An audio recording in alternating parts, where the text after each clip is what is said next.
Bonjour à tous. En ces temps de questionnement, d'incertitude sur nos investissements, je fais une petite vidéo pour essayer de vous rassurer le plus possible.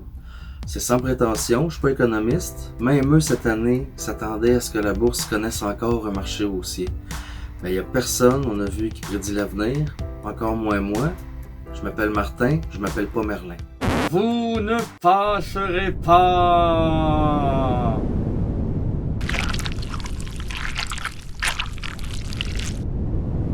Et le passé n'est pas garant du futur.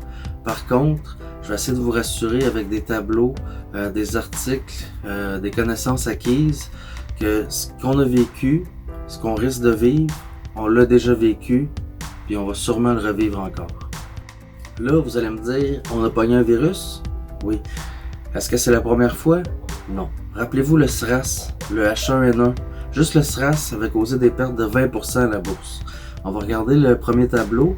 C'est une source, ça nous vient de Morningstar. C'est paru dans le Journal de Montréal le 25 février 2020. Regardez dans le tableau, le SRAS avait causé des pertes en bourse, mais un an après, la bourse avait fait des gains de 48%, point trop.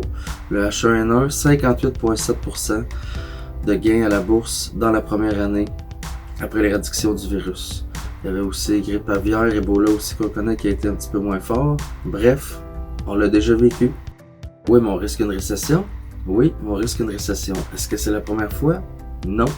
Depuis 1934, la bourse a eu 14 récessions.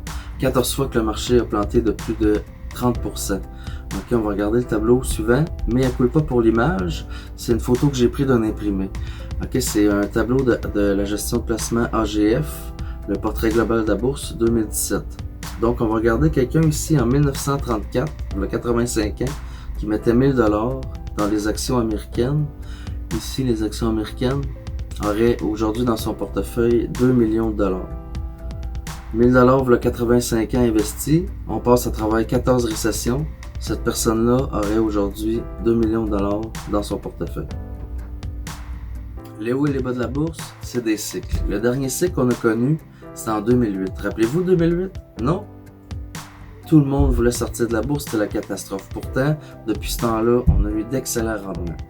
Le prochain tableau, paru dans le journal Les Affaires, un article de Raymond Kerzero le 10 novembre 2018, nous montre que depuis 1970, nous, on a eu au Canada 7 cycles complets. Okay? Ici, on voit la moyenne des marchés haussiers à chaque cycle de 7 ans. Donc, durant les 47 ans, de 1970 à 2017, on a fait des gains de 164% et des pertes de 33%. Ce qui nous donne, à chaque cycle complet, un gain de 81%. Admettons, moi, dans mon portefeuille, j'ai un peu d'américain, j'ai du mondial aussi, je fais 100%. Ce que ça veut dire, c'est que c'est en 1970, j'ai mis 1000$, j'ai investi dans la bourse, j'ai pas touché à mon argent. 7 ans plus tard, j'ai 2000. 7 ans plus tard, j'ai 4000, 8000, 16000, 32000, 64000. OK? En 49 ans, j'ai passé de 1000$ à 64000 sans toucher à mon argent, malgré qu'à chaque 7 ans, je perdais 33%. Donc, est-ce qu'on a déjà connu de la baisse? Oui. Est-ce qu'on a du rendement quand même à long terme? Oui. Le prochain tableau, c'est un tableau de Hayes Advisory.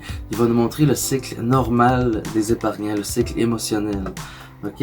On regarde ici, on place de l'argent, on est optimiste, puis le rendement est là. Oh, le rendement est très bon. L'euphorie ici, ça c'est notre fin 2019. Regardez, le risque financier, là, c'est là qui est, parce que ça va éclater. Ce qui nous arrive en ce moment. On recommence à descendre, hop, tabarouette, on recommence à perdre qu'est-ce qu'on a eu, là on a peur, on panique, découragement. Sans intro, j'ai investi tout dans mes marchés monétaires. C'est probablement ici que mon oncle et votre beau-frère arrivent. Moi, j'ai rien perdu, j'ai mon petit 3% avec mes CPG. Et ensuite vient la dépression. Bon, le sommet des occasions financières se trouve ici. Quelqu'un qui n'a jamais investi, c'est aujourd'hui qui investit. Quand ça va remonter, c'est lui qui va faire le plus d'argent.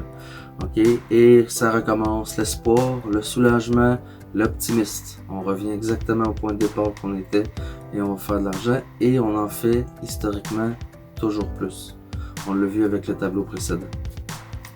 Le dernier tableau que je vais vous montrer nous montre pourquoi on ne devrait pas enlever, remettre notre argent à la bourse.